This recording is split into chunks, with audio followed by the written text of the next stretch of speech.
Boa noite a todos e sejam muito bem-vindos à 59ª live do Entre Linhas, um espaço de conversa norteado pelas palavras de escritores, tradutores e outros intervenientes no processo da escrita de um livro sobre o próprio livro. É entre linhas que as palavras surgem, nas entrelinhas que descortinamos o seu significado. Esta 59ª live, a dias do Dia Internacional da Mulher, decorre num outro, dedicado a perspectivas ambivalentes, digamos assim. Por um lado, temos a ciência, com o Dia Mundial da Vida Selvagem instituído pela ONU. Por outro, temos a religião, com o Dia Mundial da Oração e, para quem é crente, bem precisamos de orações nos dias que correm. Como nesta vida a preto e branco, vamos deambulando pelas hipóteses do cinzento, como celebrizou João Luís Barreto Guimarães, vamos hoje falar sobre um tema ainda tabu, com alguém que o tentou escalpelizar. Falo então de Pedro Rodrigues, nascido em 1987, com 40-1 celebrados há uns dias. Nascido então na Cova Gala, Figueira da Foz, estudou Engenharia Civil, embora continue sem perceber como foi lá parar, e tornou-se conhecido com o blog Os Filhos do Mondego, de 2010, que o destacou como uma das primeiras vozes da literatura emergente na internet em Portugal. Em 2019 publicou o seu primeiro romance, Deve Ser Primavera Algures, seguido do livro de contos Alice do Lado Errado do Espelho, de 2020, do romance Amor de Pechisbeck, de 2022, e do livro de pensamentos Amar, 2024. Atualmente vive junto ao mar e trabalha como freelancer nas áreas da tradução e produção de conteúdos. Sem mais delongas, vou adicionar o Pedro à conversa para impedir que qualquer silêncio dure muito mais do que uns breves momentos. Antes de mais, boa noite e quero agradecer o facto de teres acedido aqui a este meu convite para falarmos então aqui deste livro, o rebento mais recente, digamos assim, O que cede em silêncio. E mais importante ainda, por falar aqui de uma área com a qual eu vou lidando, apesar de não ser a minha especialidade, mas que é uma área que requer aqui algum partido de pedra, não é? Até porque as mentalidades estão muito empedradas e convém que elas desmoronem esses muros, não é? É um facto. Eu não sei se queres dizer alguma coisa ou se queres que eu comece já a entrar a pé juntos. Opa, eu primeiro que tudo quero agradecer o convite, agradecer-te por me teres convidado e é com muito gosto que aqui estou. Portanto, vamos a isso. Ok, então eu como pontapé de saída tinha aqui uma parte, eu já te confidenciei que deixei aqui os últimos capítulos para ler imediatamente antes aqui da nossa conversa. E vou ler aqui um certo que eu acho que consegue fazer uma boa súmula daquilo que está espelhado aqui neste livro. A mudança é de facto inevitável, nada é estático. E Camões sabia-o, como eu também o sei. Fui filha, sou esposa e mãe. Um dia serei outra coisa qualquer. Nada permanece, ninguém permanece. O amor pode transformar-se em raiva, a vida em morte. Nós fazemos o melhor que podemos. Tentamos ser o melhor que podemos. Só que por vezes cedemos a esses pequenos caprichos. Sei que um dia fui feliz. Sei que alguns nesta jornada fui verdadeiramente feliz. Sem subterfúgios, sem máscaras. Feliz apenas. Mas depois tudo mudou. E então, com este certo, lido este certo, aqui a minha primeira pergunta é, se calhar, pode ser muito pouco exaustiva a explicação, mas como é que surgiu este título? Como é que surgiu esse título? Por acaso é uma pergunta até difícil, porque foi mais difícil escolher o título do que propriamente escrever o livro. É um facto. Inicialmente o título não tinha nada que ver com este. E depois a minha editora, a Marta Miranda, disse-me, este título que tu escolheste não funciona todo, não pode ser. E eu, ok, tudo bem. Então dá-me tempo e deixa-me pensar nisso. Pá, deve ter demorado cerca de umas 3 semanas até chegar a um título. E o título que eu tinha ido buscar ia beber a um verso de um poeta argentino. E que também ia buscar também a parte do silêncio e por aí fora. Uhum. Ainda assim, a minha editora não estava totalmente satisfeita, então tivemos que chegar ali a um consenso e tivemos quase a bater a bola um com o outro até chegarmos a este O que cede em silêncio, que eu achei até bastante melodioso, não é? Uhum. O que cede em silêncio tem esta melodia e eu, ok, pronto, pode ser este, pode ser, fica assim, não mexemos mais. Até porque o sede depois também está a sede, não é? Isto é Também. quase construir aqui um jogo de palavras. E eu gosto muito de frases que tenham ritmo, Uhum. gosto muito da melodia, não é? E a nossa língua é espetacular para isso, não é? Eu considero-a bastante melodiosa e é espetacular. Quem gosta de poesia acho que percebe efetivamente isso. E realmente gostei da forma como as palavras jogavam, como os sons jogavam e portanto ficou assim. Até por isso também se nota aqui ao longo do livro, sobretudo naquelas partes que são, digamos assim, mais densas, não é? Que é fora os diálogos, não é? Os diálogos Sim, sim, mais corriqueiros, até porque são diálogos atuais, não é? exatamente. A trama passa-se nos nossos dias, não é? Mas tudo aquilo que são os pensamentos das personagens, nota-se essa busca pelo tom mais lírico e pelo tom mais melodioso. E até porque, pronto, eu vou cometer aqui a confidência de esta parte que eu li. Nesta parte, esta questão do ceder e do silêncio é muito trabalhada, por isso é que eu achei engraçada esta questão do título também. Sim, opa, a palavra silêncio tinha de estar no título e aliás, tirando o primeiro de todos, mas também porque inicialmente uma das epígrafes, que depois foi retirada porque não fazia sentido, era também utilizada pela personagem principal, acabava por ser utilizada e depois era explorada, mas foi retirada. Tirando esse título, todos os outros acabavam por remeter sempre para o silêncio e fazia sentido, para Uhum. todos os efeitos fazia sentido. Olha, e pegando exatamente nessa questão, e pronto, já revelei aqui que a trama se passa então nos nossos dias, não é? Uhum. Numa sociedade que vive dos estímulos e vivemos sempre com várias sensações aqui à nossa beira, a pergunta é: ainda é possível, ainda assim, viver em silêncio? E depois outra pergunta, que também é algo, aqui a aguçar a tua justificação e o teu pensamento é: se esse silêncio é um sinal de perigo ou é um sinal de paz? Olha, começando pelo fim, pode ser ambos, não é? Aliás, o silêncio é necessário e eu vou já utilizar-me até como exemplo disso. Eu só consigo trabalhar em silêncio. Há duas coisas que eu não dispenso, que é a luz, e por isso adoro trabalhar de manhã, com a primeira luz da manhã, gosto muito da luz da manhã, e o silêncio. Não sou capaz, por exemplo, de ir para um café ou seja para onde for, nem mesmo até para uma biblioteca, porque depois há sempre um movimento, há alguma coisa que me acaba por distrair e, portanto, eu gosto muito desse silêncio e até que acaba por remeter um pouco para a solidão, não é? E Uhum. aquele labor que necessita da solidão, não é?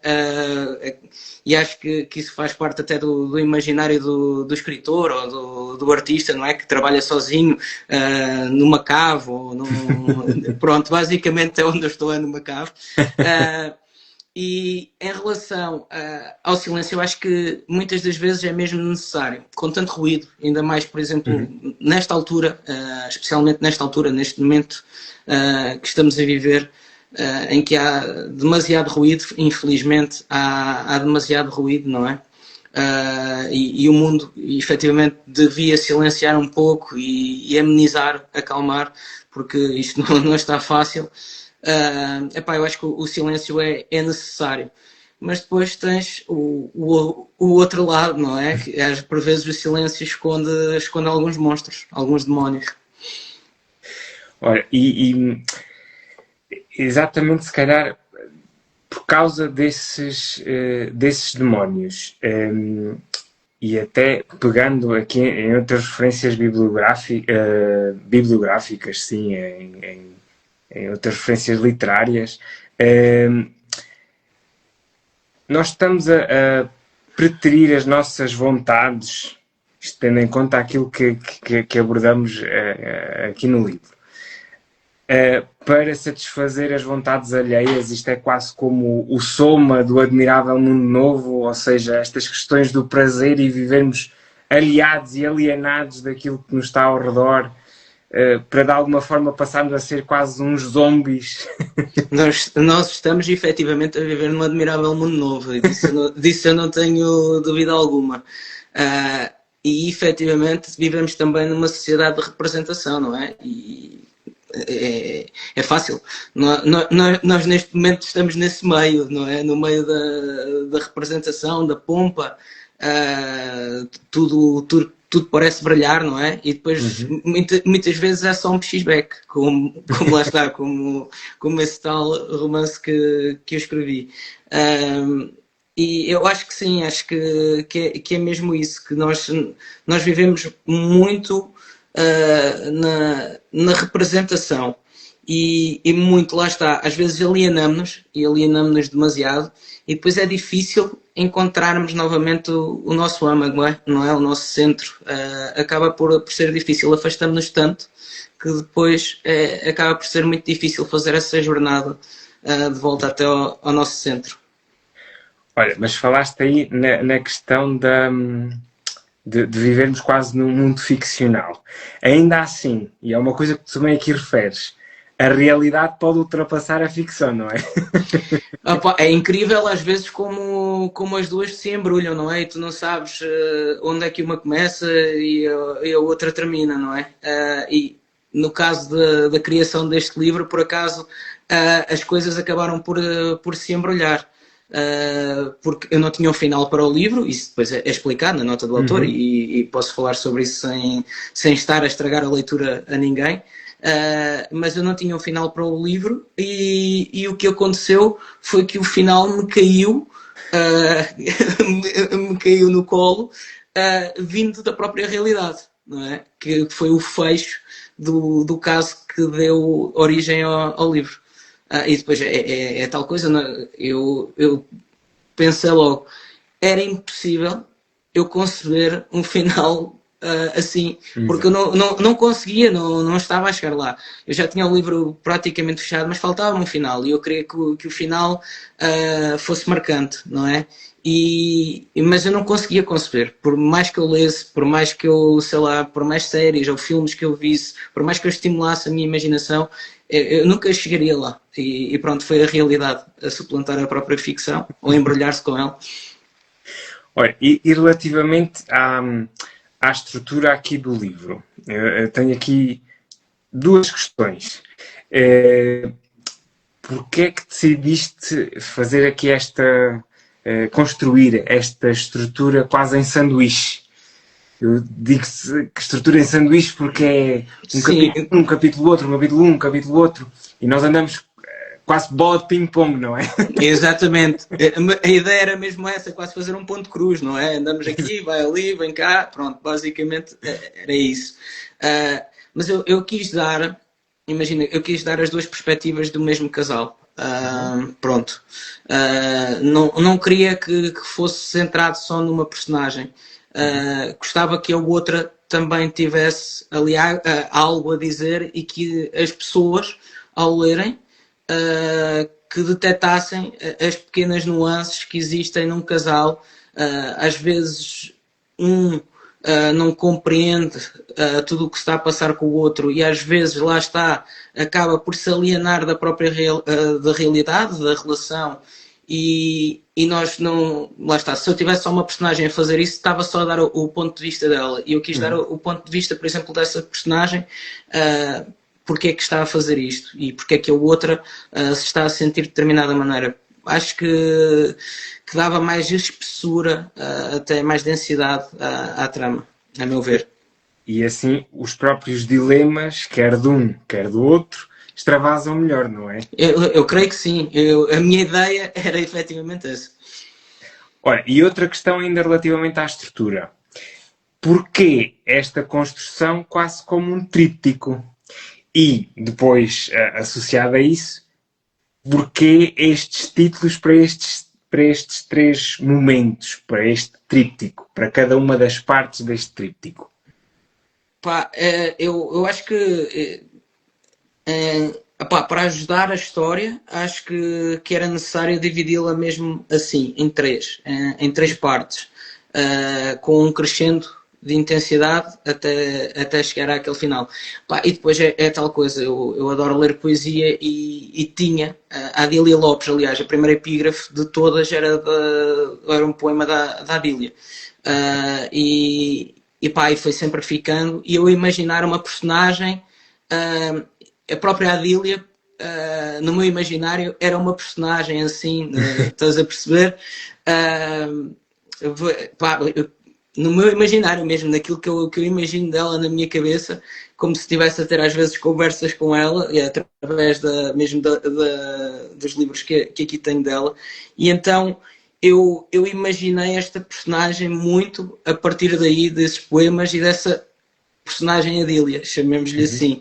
Então, depois, lá está, eu dentro da poesia da Adília encontrei depois estes pequenos, imagina, isto vamos lhe chamar excertos, porque não são, e achei que funcionavam muito bem como títulos para, lá está, esse tríptico a que tu referes, e achei que efetivamente acrescentavam eles próprios força à narrativa, àquela divisão. Acho que a pessoa ao ler aquilo também já sabe mais ou menos ao que vai, entende? É uma preparação.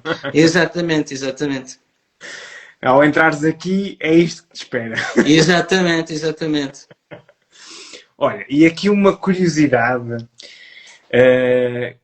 isto está intimamente relacionado com a minha profissão. E eu gosto sempre de saber estas questões. Procuraste fazer ou fazer alguma revisão científica ou aconselhar-te junto de pessoas da área por causa das questões que são aqui abordadas?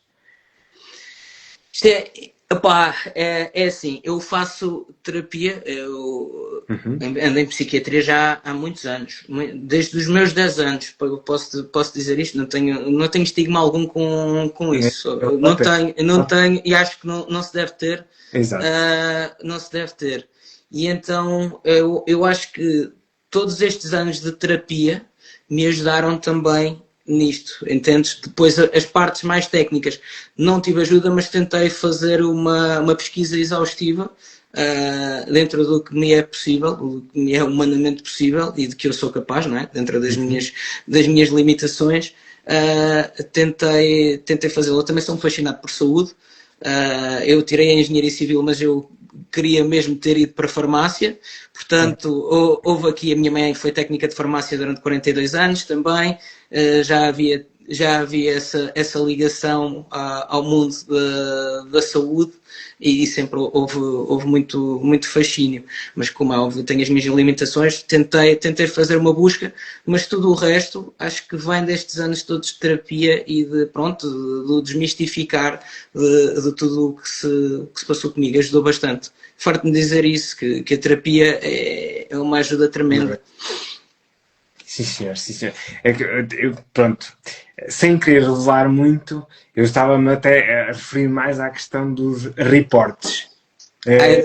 Porque acho que, pronto, tem ali umas características que Pronto, isso lá está, isso já vem dessa pesquisa, okay. E depois eu até apresentei à editora se elas achavam, havia alguns termos, por exemplo, e posso dizer, há um diálogo entre a médica e uma das personagens, e eu lembro-me de uma das minhas editoras me dizer assim, estes termos são demasiado técnicos, e eu disse-lhe, eu imagino um médico a dizer isto, a dar uma notícia daquele calibre e a usar estes termos técnicos, às vezes até como mecanismo de defesa. Penso eu.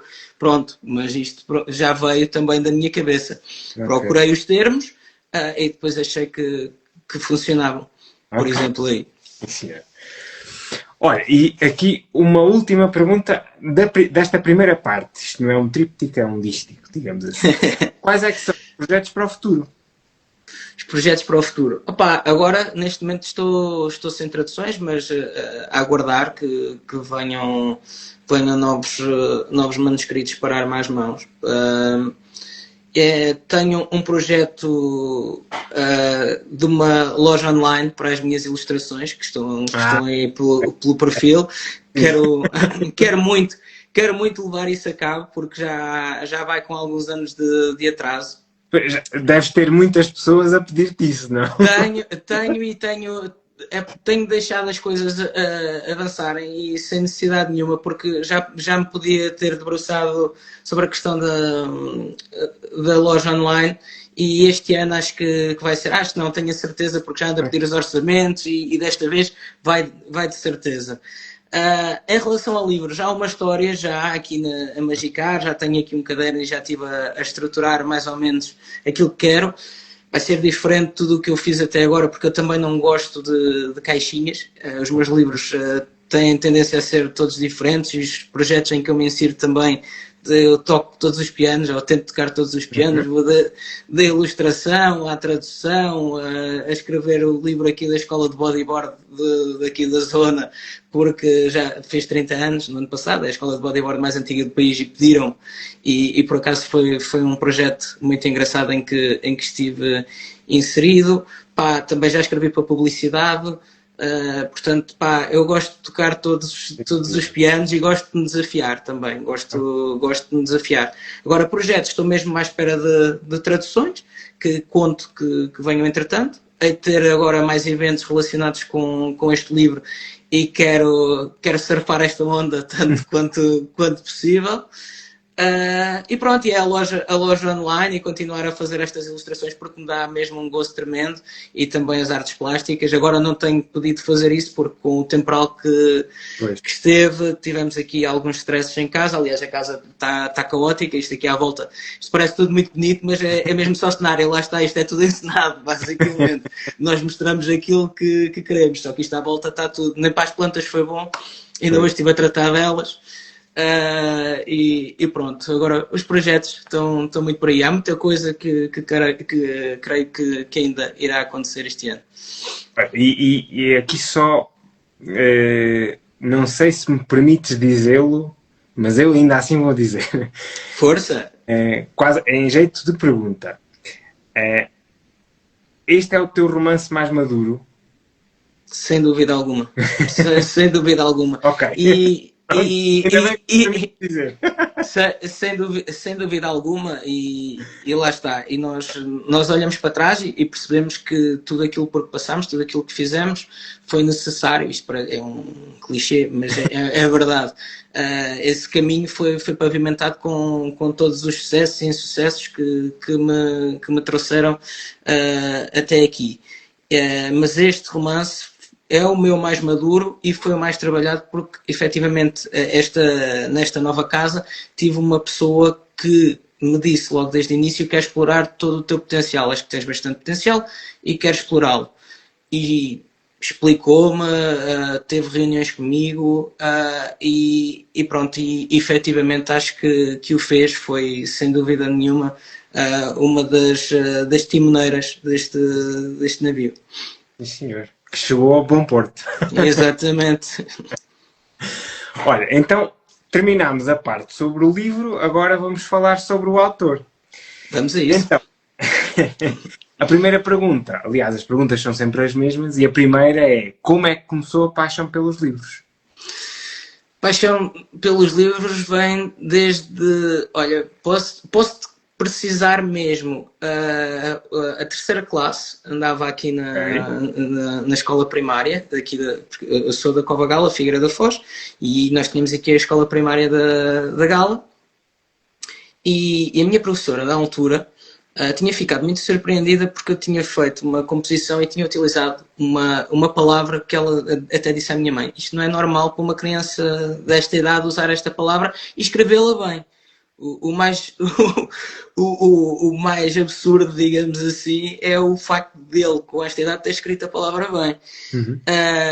E a minha mãe disse-lhe: ele sempre teve um gosto por ler a Rua Sésamo, essas coisas todas.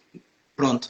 E eu aprendi a ler aos 5 anos. Eu já fui para a escola primária já com bagagem, já sabia ler, já sabia fazer contas, pronto.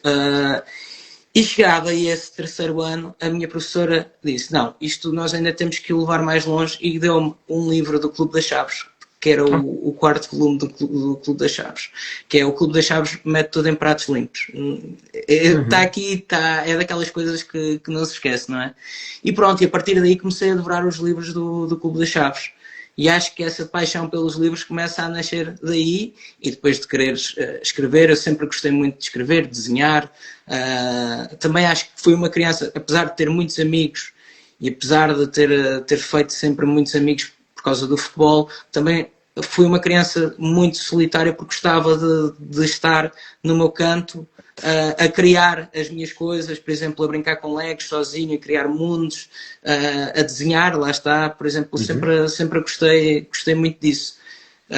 Claro que, lá está, sempre também tive os meus amigos e consegui jogar entre os dois mundos.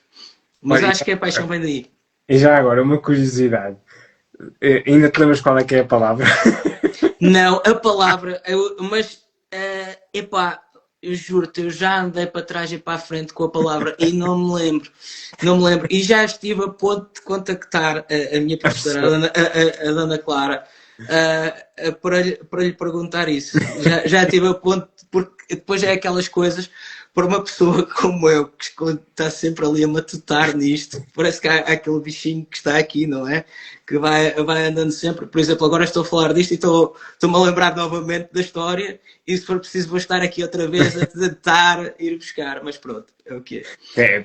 Essa palavra tem quase um efeito fundador, não é? Exatamente. Para a tua carreira, não é?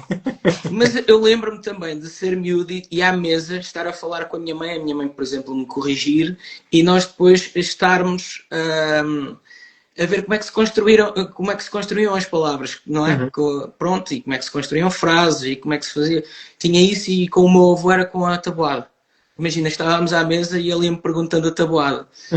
E é uma coisa que eu também sempre adorei, a matemática. Agora no meu cérebro já definhou, porque não trabalho com matemática. Agora ia necessitar, se calhar, de algum tempo para voltar a entrar nos eixos. Aliás, eu vejo isso às vezes quando vou sair com amigos e quero dividir as contas, e há uns anos fazia as contas de cabeça. E falhava às vezes por cêntimos, normal, não é? Aquelas coisitas, mas não precisas de ir à calculadora. E eles às vezes: não, agora vou ver para ver se está realmente certo. E aquilo naquela altura batia, porque era uma coisa que ainda cá estava, até acabar o curso, e um pouco depois de terminar o curso, a matemática ainda estava cá muito presente. Agora, até eu às vezes: mas eu estou burro ou o quê? O que é que se passou? Mas lá está, o nosso corpo é realmente uma máquina perfeita, como diz o meu PT, é uma máquina perfeita, e realmente necessita desses estímulos e desse trabalho.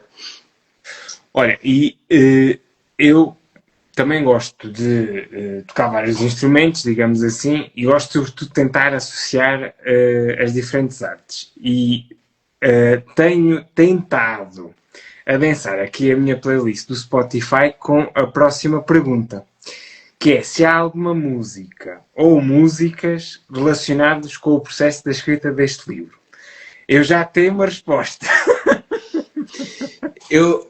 vou-te dizer uma coisa, e isto é engraçado, tu estás até a tocar nisso, porque uma das ideias que eu tenho para um vídeo promocional, não é, do livro, é efetivamente uma playlist Ok. com aquilo que eu considero que poderia ser a banda sonora do livro. Ok. Uma banda sonora que ambientasse ali o livro. Mas posso já dizer que ouço muito Pink Floyd e, apesar do silêncio, eu gosto, por exemplo, de ouvir música para me estimular a criatividade. Agora ando viciado no novo álbum dos Gorillaz. Epá, ando maluco mesmo. Hoje ia no carro e a cantarolar e a assobiar a música porque tinha em loop na minha cabeça. Mas epá, eu acho que há uma música que está sempre presente em tudo o que eu crio, que é a Dogs, dos Pink Floyd, que é que faz parte de um dos melhores álbuns de sempre para mim, que é o Animals, e que é incrível. Ok, então se me des permissão eu vou adicionar essa música à playlist. Claro que sim. Aliás, e se quiseres mais músicas, eu dou-te mais músicas porque tenho todo o gosto. Aliás, has de ver que as minhas publicações, habitualmente, eu coloco sempre uma banda sonora, digamos assim, para a publicação. Sim. Porque gosto mesmo. É uma coisa que me traz mesmo. Acho que traz prazer a toda a gente estar a ouvir música. Acho eu. Estou plenamente de acordo. Próxima pergunta. Já tenho vindo a perceber que é um tormento para alguns, é algo bastante fácil de lidar para outros. Como é que é encarar um papel em branco? É muito difícil, é a parte mais difícil de qualquer livro, é a página em branco, sem dúvida alguma. Eu farto-me dizer isso. O mais difícil de tudo é mesmo começar. É aquela frase inicial, aquela, não é? Que funciona de gatilho para tudo o resto, basicamente. Muita gente que fala do bloqueio criativo, claro, acho que todos passamos por isso, todas as pessoas que trabalham com a arte acabam por passar por bloqueios criativos, mas o grande bloqueio criativo do autor acho que é mesmo a página em branco. É assustador, é mesmo um fantasma, não é? Em branco e tudo, é um fantasma. Olha, e a próxima pergunta tem um número, portanto, viva a matemática outra vez, mas é meramente indicativo. Portanto, se mais, não há problema. Ok. 3 recomendações literárias. 3 recomendações literárias. Primeiro de todos, porque é o meu livro favorito, Memória de Elefante, do António Lobo Antunes. Ok. Elefante, eu tenho uma história engraçada com Memória de Elefante, porque foi dos primeiros livros que eu li quando retomei as leituras, porque durante o curso foi um desastre total. Acredito. E é um dos livros que eu sempre recomendo, porque eu tive um projeto sobre os médicos escritores e é sempre um dos livros que eu recomendo nesse âmbito. Pá, eu sei que o António Lobo Antunes não cai no gosto de toda a gente, não é? Mas eu acho que este até cairá. Pronto, exatamente. Eu habitualmente o que faço é, olha, começa pelas crónicas, compra um livro de crónicas e lê as crónicas. Sim. Lê algumas crónicas, acho que vais gostar, às vezes até digo uma ou outra, olha, lê esta, lê aquela, e digo, olha, depois lê o Memória de Elefante. Porque acho que, para mim foi um livro que me marcou imenso. É um tom ácido, assim mesmo. Sim. Aliás, eu não costumo sublinhar livros e esse livro tenho sublinhado uma passagem que eu acho que é sublime. Mas, aliás, o António Lobo Antunes eu acho que foi sublime em tudo aquilo que tocou. Acho que ele foi sublime. Apesar de não ser uma personagem, lá está, não é aquela personagem de que todos gostam, mas também não se alienou daquilo que era. E portanto, isso eu sempre lhe tirei o meu chapéu e continuo a tirar. Agora, mais recomendações literárias. As Malditas, da Camila Sousa Vilada, que eu sei que também és fã. Sim, senhor. Assim por baixo, mais um. O Caruncho, que já entrevistaste o tradutor, o Guilherme Pires. Caruncho, sim senhor, sim senhor. Esse ainda não li, está aqui. Esse é daquele... O Caruncho marcou mesmo, gostei mesmo do livro, pá. Estás a ver aqueles livros que tu lês e sentes, epá, isto é um livro mesmo do caraças, tão pequenino, mas lá está, até me corroeu, pá, como o Caruncho, não é? Teve-me ali a corroer. Mesmo muito bom. Opá, depois posso-te dar livros de poesia que gosto bastante, do José Carlos Barros.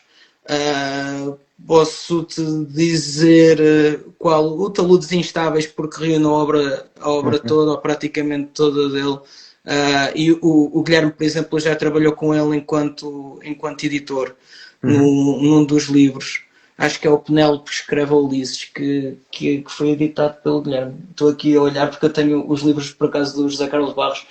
Tenho-os aqui e uma das coisas que eu quero comprar aqui para o espaço, quando isto já estiver tudo organizado, é uma vitrine para meter estes livros, porque eu tenho estes livros todos assinados e, epá, e quero protegê-los, digamos assim. Mais dentro, sei lá, Os Passos em Volta, do Herberto Helder. Mais. Olha, sim. Não sei, já te dei para aí uns 5, não é? Sim, senhor. Já passei a conta. Eu agora vou cometer aqui Vou virar o bico ao prego, digamos assim. E tendo em conta estas recomendações que tu me deste, eu vou cometer aqui a imprudência de também te recomendar. Eu não sei se tu alguma vez leste. Agora cara-me mal porque fiquei com uma branca no nome da autora. Olha para trás, que eu lá te estarei à luz. Está. Espera lá. Até parece mal que eu tantas vezes falo nela. Clarice Lispector.